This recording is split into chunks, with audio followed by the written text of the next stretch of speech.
invite people to either put questions into the chat, but we'll also have an opportunity to ask questions verbally. I'll welcome everyone to this final junior faculty lecture series program for the academic year. And again, welcome Dr. Pejman Azarmina, who's adjunct assistant professor in the Department of Medicine and directs our career physician scientist training program, who has been generously providing a seminar series in leadership development and related topics for these past months. All of them have been really terrific, thought-provoking, quite intellectual and stimulating. And Dr. Azarmina's topic today is one that I'm certainly looking forward to. It's self-awareness, self-assessment, and self-care for busy faculty members. Dr. Azarmina. Thank you very much, Dr. Hyde. It's a pleasure to be here for the final lecture in that series for this academic year. Just checking if you can see the full screen of my slides. Fantastic.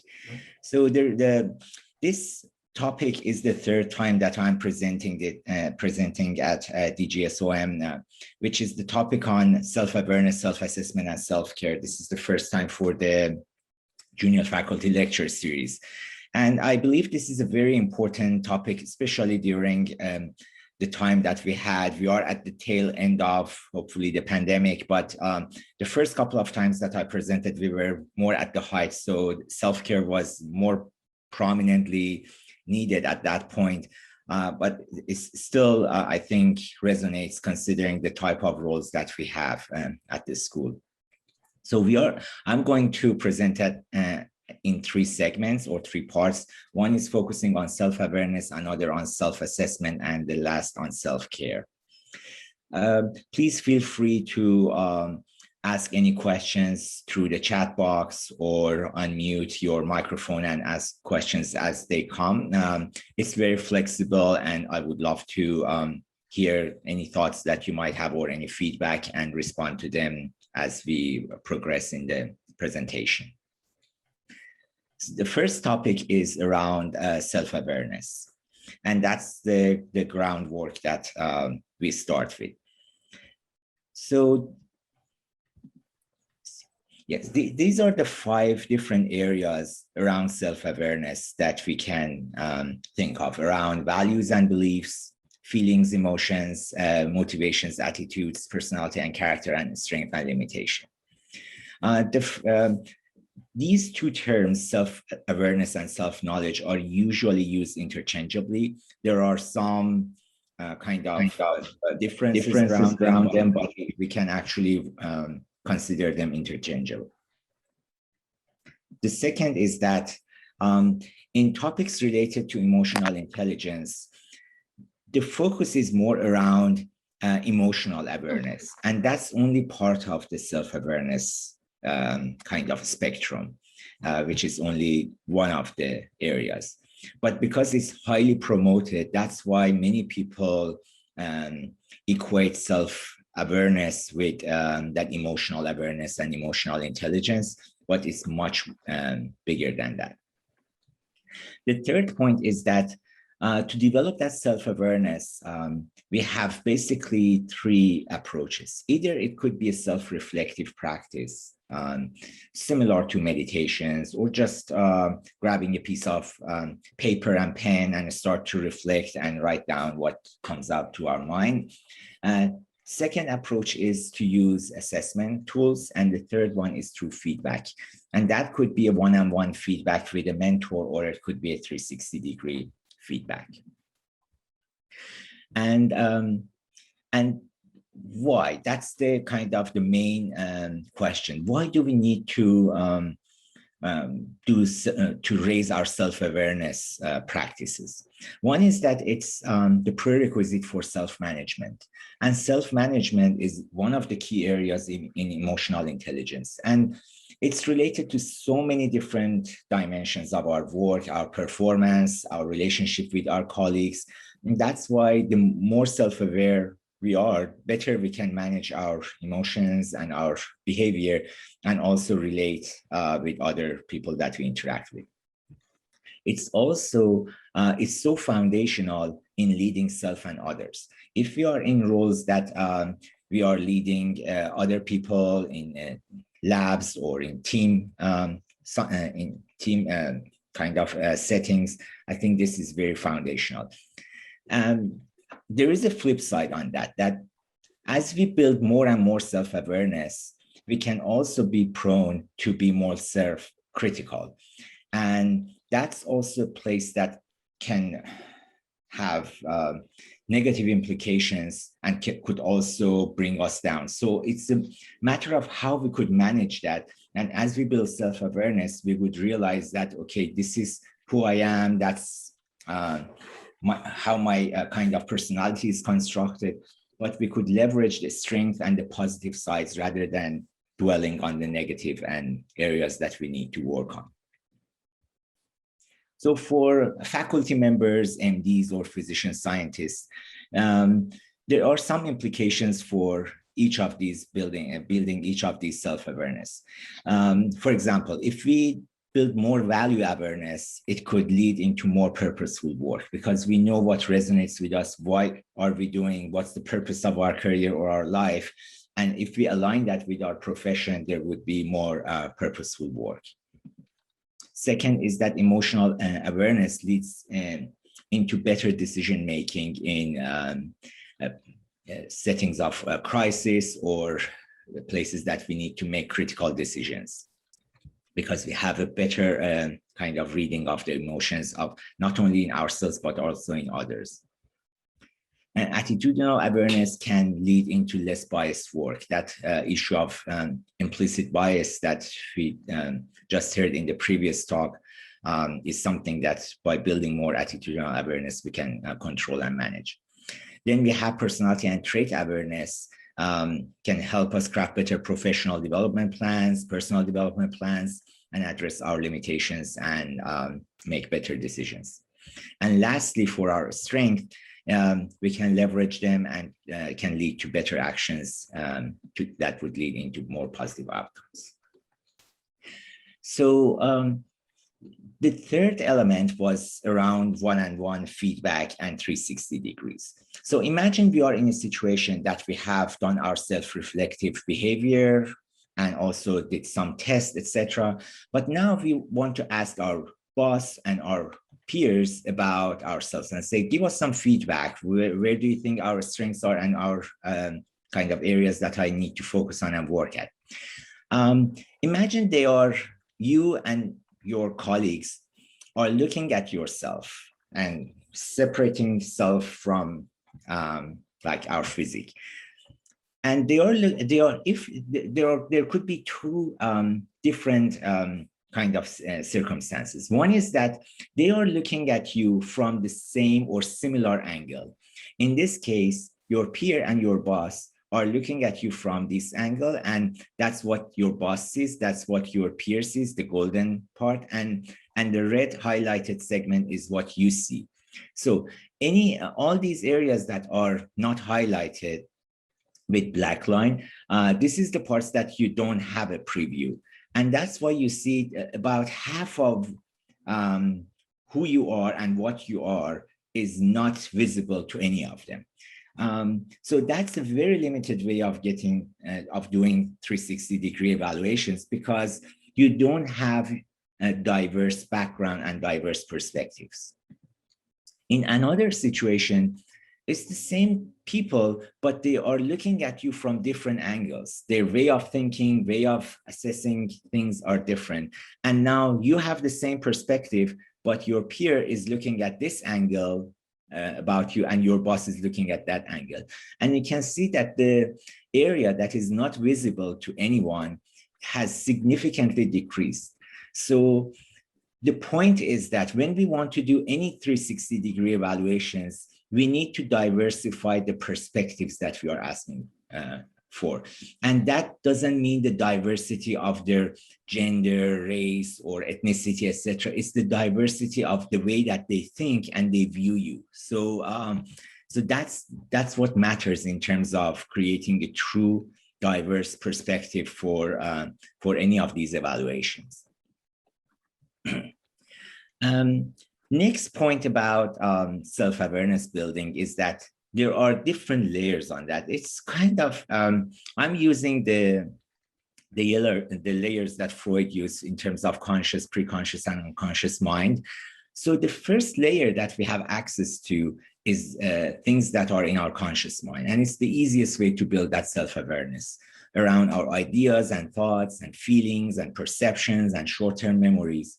When we go a little bit deeper, the pre-conscious mind, we have our knowledge base, whether medical knowledge or procedural knowledge of doing procedures, and long-term memories are a bit kind of harder to access. But at a much deeper level, we have, these are some examples. These are not the exact things that anyone might have, but let's say fear of failure, feeling of shame, or need for praise and peer recognition, racist, sexist, or ageist attitudes, or urge to hurt those who look like my childhood bullies.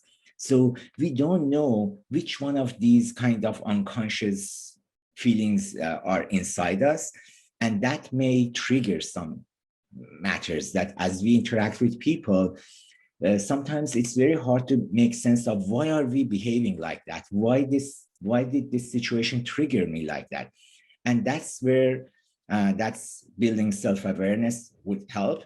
And sometimes it's hard to have access to that. So it's a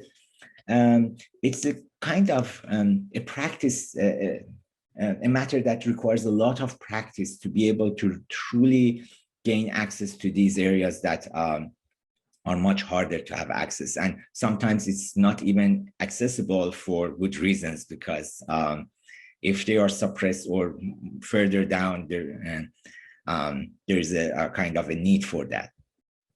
So let me pause here in terms of self-assessment. This wasn't supposed to be a kind of a complete course on self-assessment. These are just introductory topics about some key areas that we need to work on and build upon.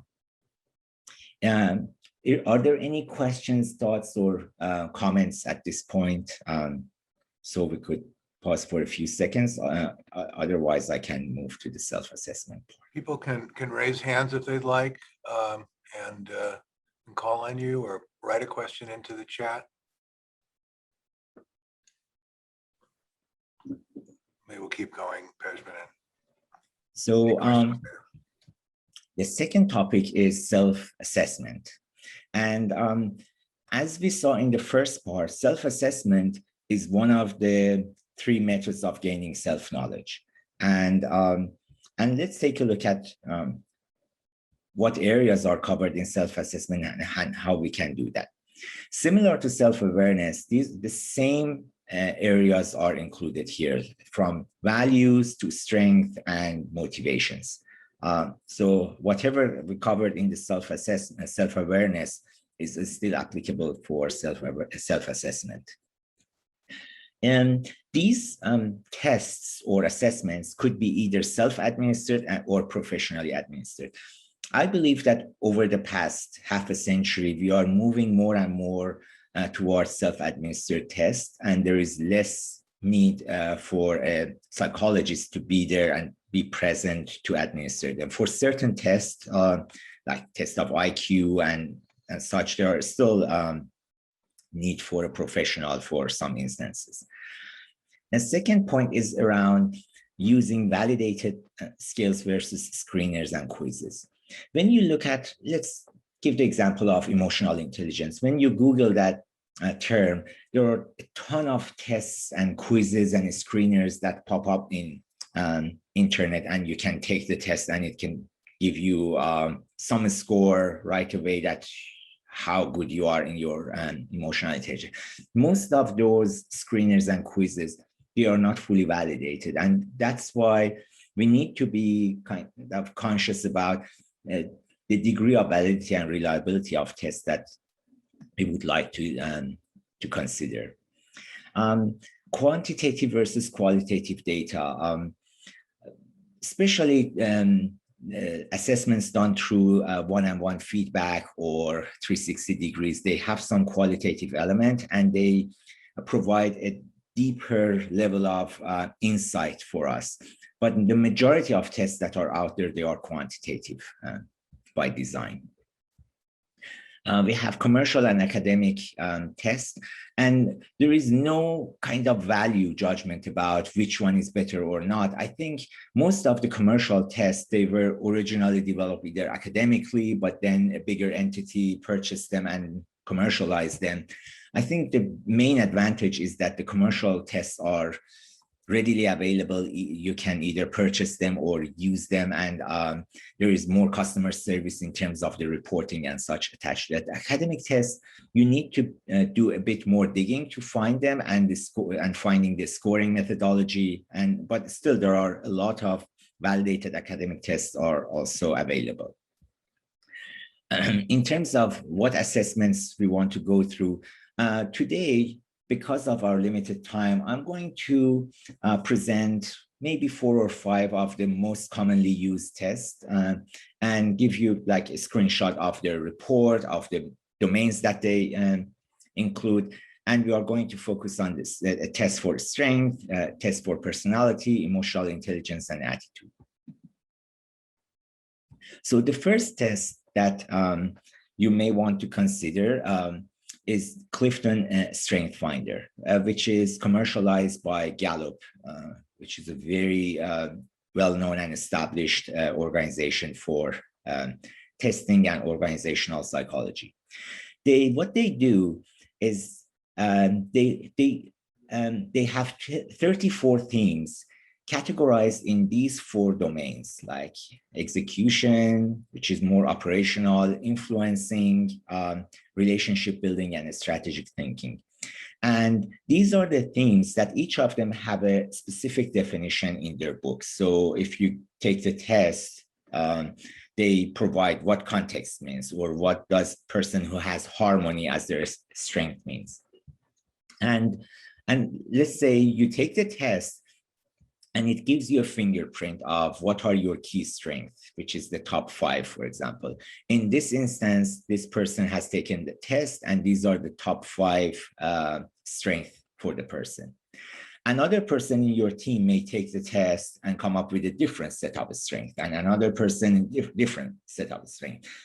The way that it works is that either you use the test individually to build more self-awareness about who you are, what your strengths are, how you can leverage them and use it in your work or in personal life. The second main application is team dynamics and how you can use that in the context of the team.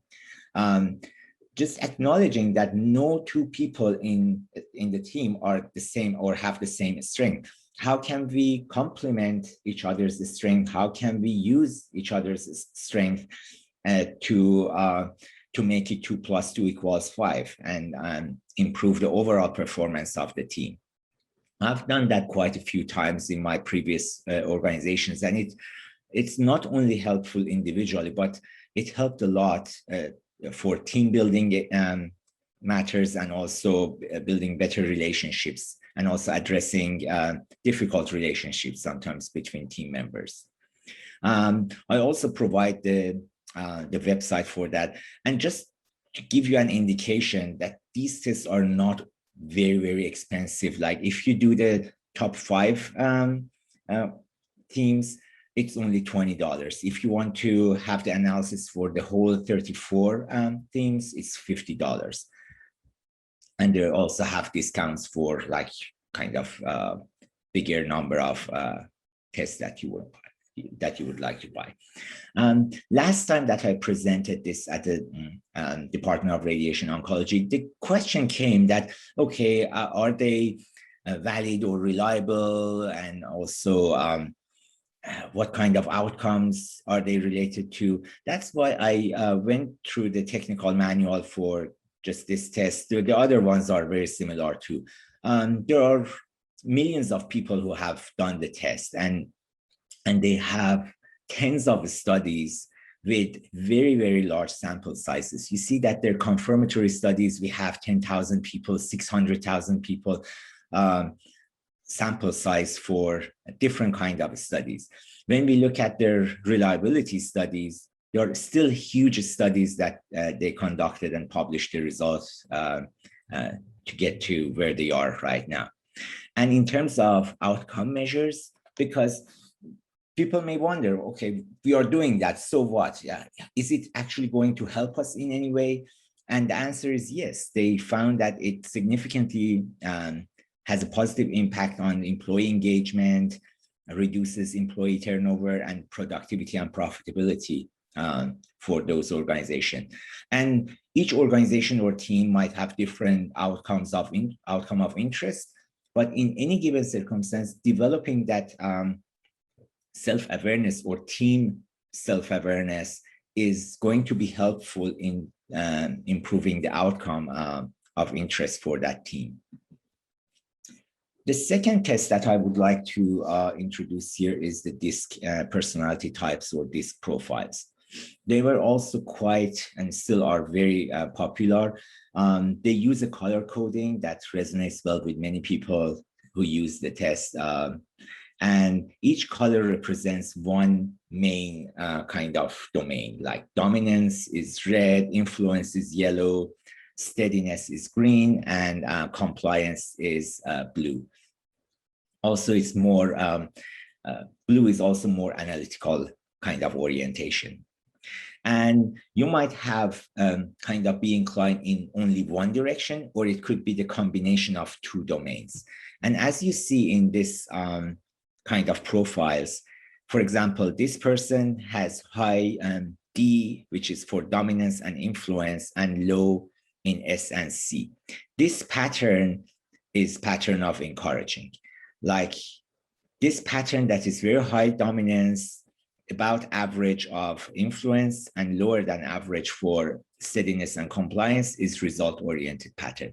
So they have all these patterns that kind of in your report, they are introduced to you and they say, okay, this is the pattern of that you might have, and this is the pattern of your team member, and this is how you can relate to each other and work most effectively with each other.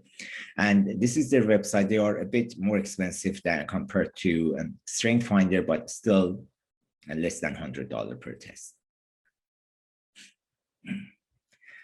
The third one I would like to bring up is this, the Myers-Briggs type indicator or MBTI. It has been also out there for many decades, and it has gone through so many different waves of usage in a sense that even for assessment centers, companies would use that to screen people for certain employment opportunities. Right now, they don't use that in that sense because of some HR sensitivities, and kind of it could also introduce bias and discrimination. But as a team building tool, this still bears a significant value. As you see, there are 16 different types that are created based on 4 domains. One is the extroversion versus introversion, sensing versus intuition, thinking versus feeling, and judging versus perceiving. And that creates these 16 different types. The report that you would receive, similar to others, has some personal implications and also has some interpersonal dynamics kind of implication, how we can leverage our personality type in a team environment, how best to work with other people who might have a different personality type. Price-wise, $50, and that's their website. And again, they have used that. I would say that in the healthcare settings, this tool has been used more commonly, maybe because it has been out there for a longer period of time, but they have done so many studies in terms of personality types of people who pursue different specialties and how that kind of be associated with patient satisfaction and other outcomes of interest. So, and you see that person might have any of these, and it's very easy to remember these acronyms once you know yours and relate to other people who might have different personality types. The fourth one is Jungian archetypes. In this side, we have the 12 Jungian archetypes and how it can kind of resonate. And they use simpler terms, like here we have magician, artist, sage, but in the colorful layer, it shows what is the kind of the main thing, the main archetype that motivates the person. Could be freedom, power, pleasure, service, etc. And the commercial version that is available and has a very robust reporting mechanism is called an integrative 9, or which is an Enneagram. This summarizes it in 9 different types. And then when you do the test, it can tell you that, okay, for example, you are a considerate helper, and these are the other types that you kind of lean back or lean on when you are not using that type. Or you need to build this and that other typology in order to create a balanced version of yourself. It's a very detailed analysis of our archetype and how we can improve on that. The basic profile is $60 for this one. And next one is emotional intelligence. There are so many different validated tools on emotional intelligence. Majority of them are academic and not commercially available. This one, the EQI 2.0 model, is a commercially available one, and it looks at 5 domains for emotional intelligence: self-awareness, self-regulation, which is somehow the same as self-management, self-motivation, social awareness, and social skills.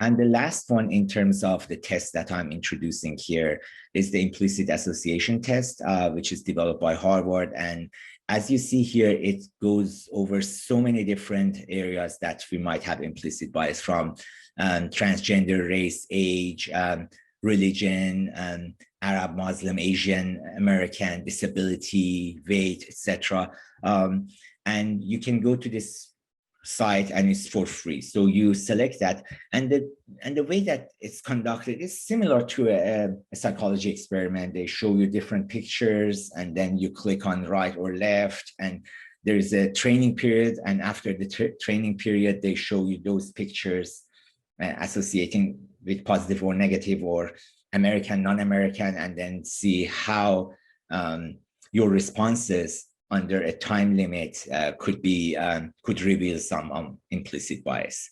And this is, for example, this is just an example of that around Asian Americans, and with a sample of 366,000 people who have done that test.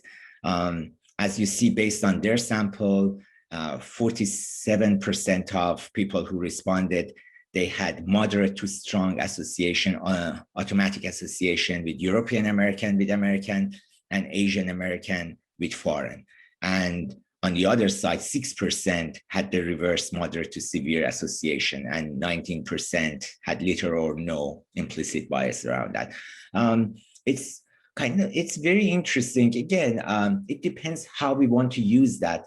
But if there are areas that you would like to explore and are either curious personally, or we can do that in teams, we can have that assessment and see where we stand as an individual or as a team or as an organization from our implicit bias perspective.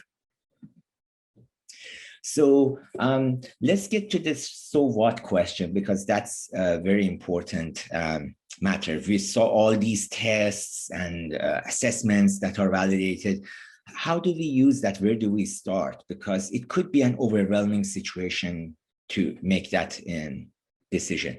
One is that first we need to know whether we are going to do that on an individual basis, at the team level, or at the department or institution level. If it's individual, like I remember in many, in some of the roles that I had in the past, either the team leader or the organization was not committed to doing any kind of raising self-awareness through self-assessment. But I personally cared about that, and I wanted to continue every year to do something about self-awareness or self-development. And in that sense, you can pay it out of pocket, 1 or 2 assessments that you think might be most applicable or useful. And with $20, $200, you can invest in having some kind of data point to use, and then build on that as something that you could use for improve on your self-awareness and self-improvement skills. At the team level, I think that's one of the most useful one.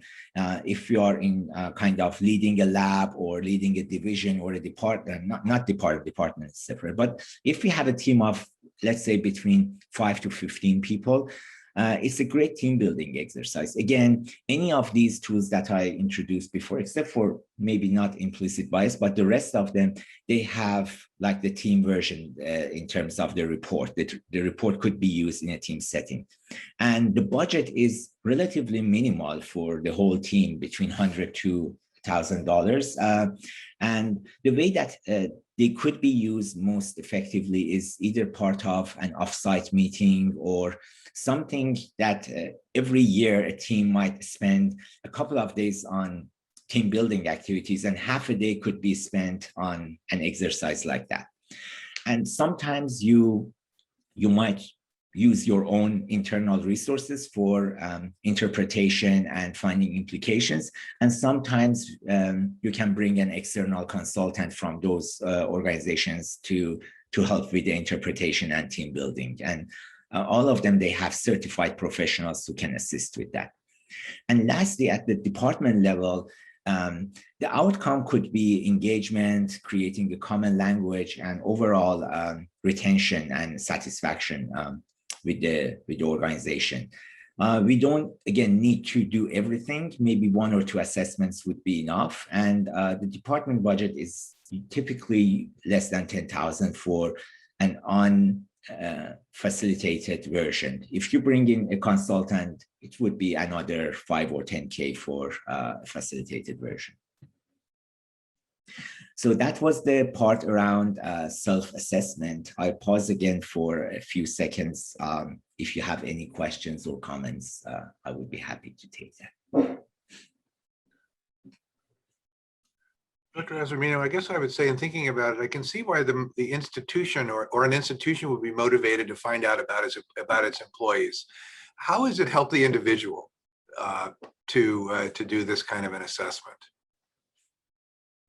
I think most of that is for making better career decisions, and also feeling that there are areas that you might want to either build upon or address. Like if you see it, like it depends on the type of institution, but if you hear from your colleagues a type of feedback over and over again, sometimes people may wonder, is there something, or is there a pattern that I need to address or be aware of? And I think doing the self-reflective practices may not be something that everyone are very good at or could get really good insight out of. And that's why you rely on these validated tests that bring more structure and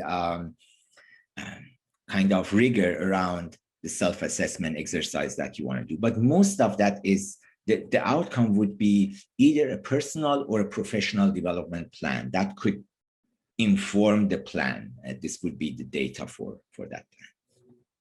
There's a question in the chat. Can you recommend any facilitators for small groups?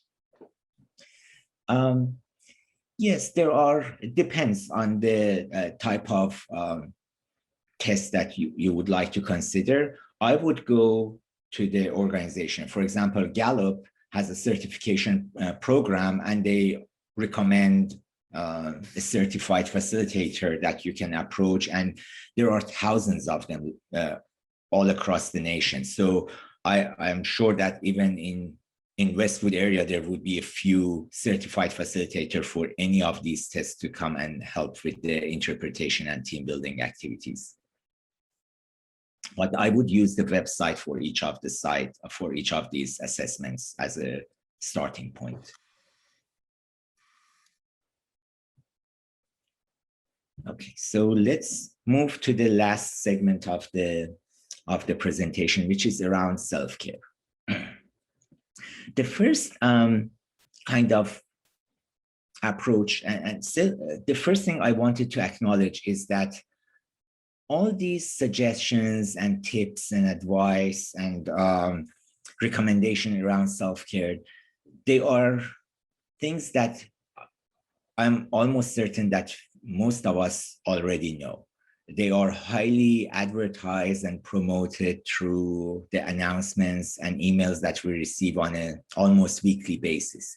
So I don't think that what you are going to see in this slide, it adds anything new.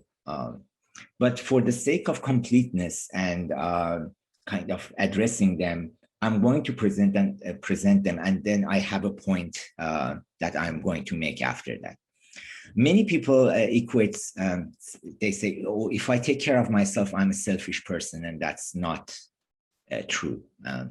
Another matter is that it also is linked with emotional awareness, self-regulation, self-compassion. So all these different things that are promoted through the process of self-care. We cannot take care of ourselves if we don't cultivate self-compassion in a way. And again, there are assessments for that, and there are tools and programs that we could look at. And that's why it looks like a kitchen sink kind of list, but depending on what resonates with you, you can pick any of them and dig deeper and find resources around that. A lot of these kind of recommendations, they are around the topic of staying in control, because at the time of turmoil or burnout, one thing that happens is that we lose the control of the situation, or we feel that we are in an out of control situation. And that's why, as you see in all these recommendations, they go back to the things that we can actually still be able to control. Again, more or less, how much we sleep, breathing, eating, hydration, pace of work, or even pace of life that we take, and physical activity. So that's the kind of the balancing act between the cause for burnout. Meditations, mindfulness, transcendental. Again, these have two very different approaches to mindfulness versus transcendental meditation, or TM. And both of them, there are a lot of evidence around their effectiveness. Transitions and breaks, also a lot of literature around that, from work to home. And if you're working from home, how do we transition between that, and how we can create those transitional space so you change your mindset from where you were to the new setting or the more relaxing setting. Asking for help and support, as well as reducing news and social media consumptions, and building on our social capital, family and friends, using either different platforms on that. So as you see, it's a lot of different, very pragmatic and practical suggestions, but I think they don't provide a bigger picture of what's going on and how we can get out of the situation that is causing us to move toward either burnout or in an overwhelming situation.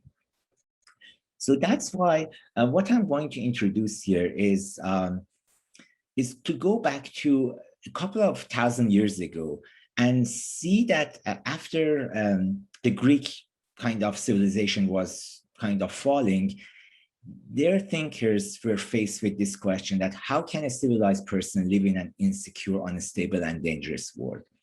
And these insecurity, instability, and danger, that carries over through time. Sometimes it's a world war, sometimes it's COVID-19, sometimes it's plague, but that theme continues.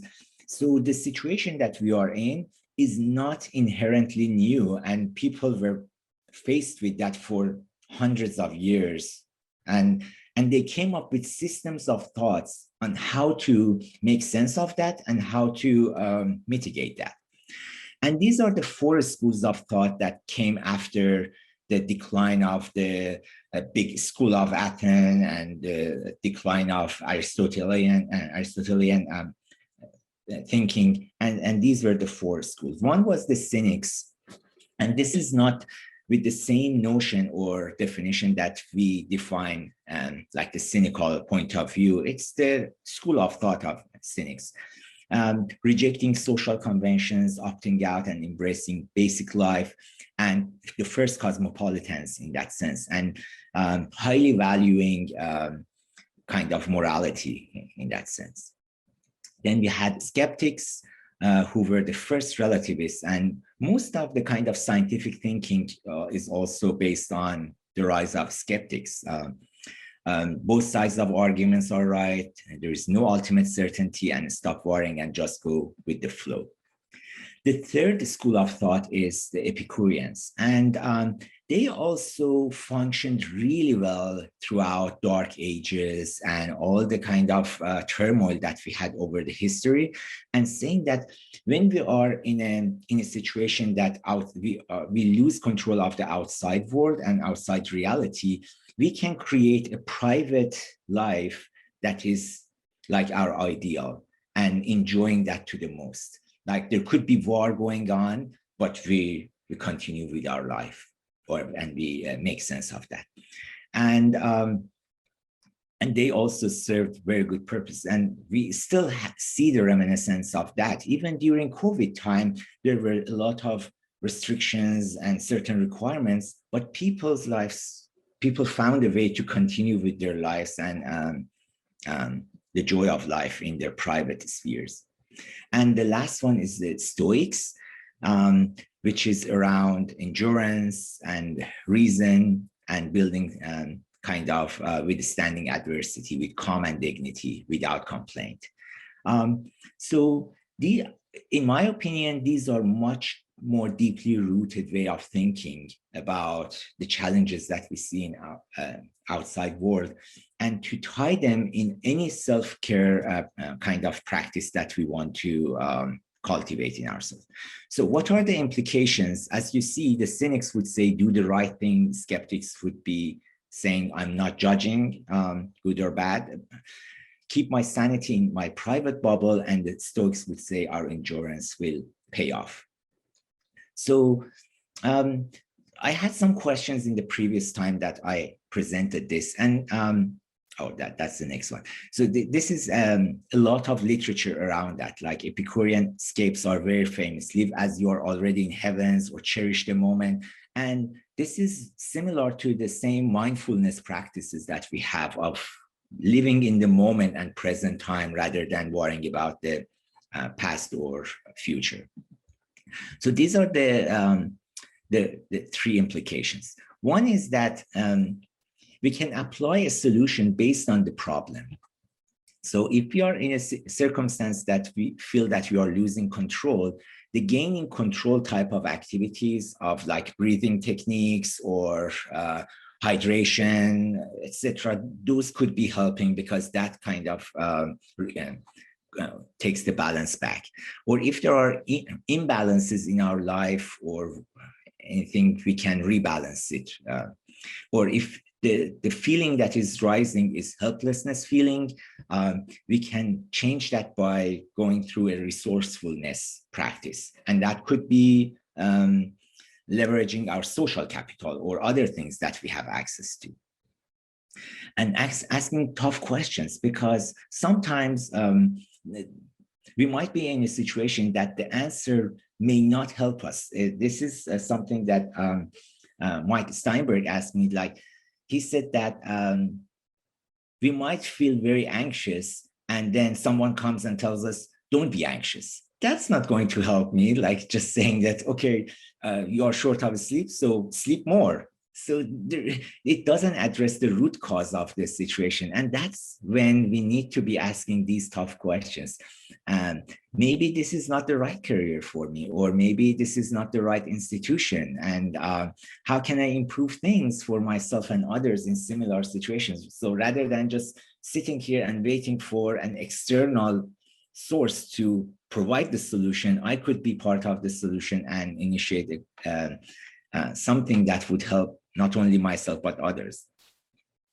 And thinking that if I wanted to go back here and pick one of these 4 schools of thoughts, which one resonates most with me, and that becomes my philosophical identity. We have all different kinds of identity now: genders, based on sexual orientation, racial identity. We also have. We could also have a thinking identity or a philosophical identity, and that could help us resolve a lot of these tough questions that we are faced with, to make sense of the world, and to read about their literature and how they kind of propose recommendation for self-care. So to just summarize, one is that we can leverage feedback and tools that are validated to build more self-awareness. For the second S, which is self-assessment, just a few $100s can help us scientifically assess our strength, personality, and emotional intelligence, or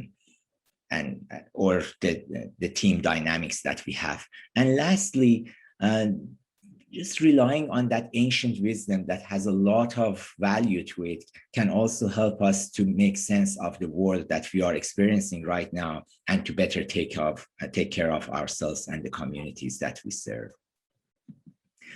So with that, I would like to end this talk, and thank you all for listening, and open it for any comments or questions and points that you would like to make. Thanks, Dr. Azarmina. As always, stimulating, very intellectual and fascinating presentation. Thank you. I invite people to raise their hands and put questions into the chat. You know, I'll just make a comment. You spoke about the literary archetypes earlier on, and that's critical to storytelling. You know, this will just be a comment, but in an earlier part of my life, not that much earlier, I worked as a screenwriter. And before you work as a screenwriter, you read a series of books for wannabe screenwriters about how to write. And they have some of them are actually, you know, written by quite excellent authors, and some of them are more, you know, proprietary pulp. But the thing that they have in common is writing every day. And there's a book that's actually kind of well known by a woman named Julia Phillips called The Artist's Way. And what she recommends, and I've actually seen some people do this and stick with it, is that you sit down first thing in the morning and you write 3 pages. You write 3 loose leaf pages, and it doesn't matter what it is. You know, this is mainly meant to stimulate creativity. So, but if you can't think of anything to write, you can just write, I can't think of anything to write. And you just keep doing that till you fill the pages. And the idea is that at some point in there, the right brain is going to kick in, and something worthwhile is going to start to come out. It's just a comment, but the reason I mention it is, you know, I'm a surgeon, the last person on earth you'd ever think of doing something like that. But I recommended it to one of my surgeon friends years ago. I think he still does it. So there may be something to that kind of an exercise. Virtually every How to Be a Writer book recommends something like that. And then the other thing it recommends is you should be nice to yourself at some point periodically, and do something to treat yourself or to reward yourself. I'm looking to see if anyone would either like to raise a hand and make a comment, or to enter something into the chat. If not, I mean, I wonder. Oh, no, I think we answered that one. No, here's one from Dr. Nunez. Do you have recommendations for integration of self-care concepts into larger systems? I feel that most of these tasks seem to fall upon the individual, but many of the issues are systemic. Well, you tried to reform the Department of Radiation Oncology, right? I mean, you went out and took on a whole department.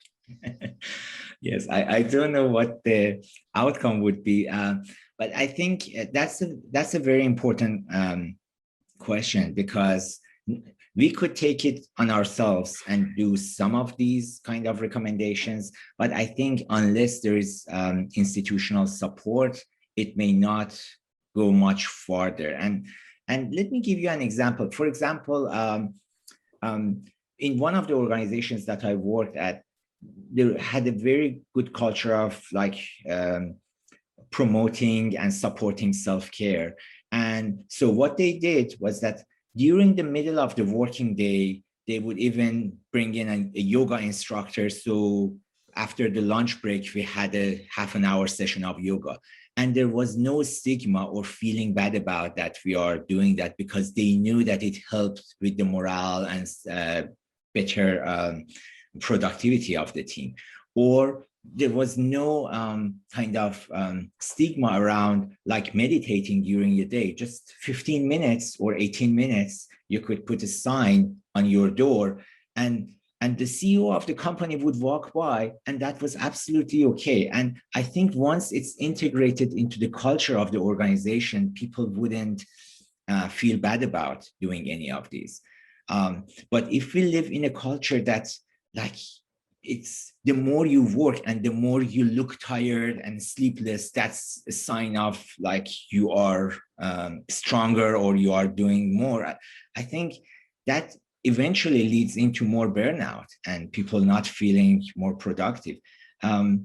So I think what I have seen, most organizations, they promote these, they provide announcements, but when it comes to the actual support, it's a different type of actions that needs to be integrated in the culture. You know, I haven't been long here enough, so I don't know where we are, and maybe healthcare system might be different than School of Medicine. So if you have any experiences on that, I would love to hear in terms of where you think we are. You know, if there's an area in which we can do better as a school and where we intend to concentrate, it's in the area of mentorship and faculty development. And I think this goes along, but this is part and parcel of that, and an area in which we'll need to concentrate.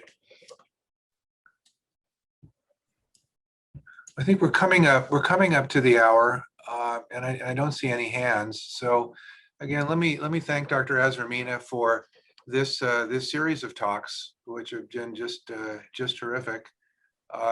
This does conclude the Junior Faculty Lecture Series program for the academic year, and we'll be back soon with a program for the coming year. We wish everyone happy upcoming summer, and also the rest of the day. And thanks to the audience for being here, and to all the participants in our program, all of the speakers during the past year. Thank you and good day. Thank you very much. Good day.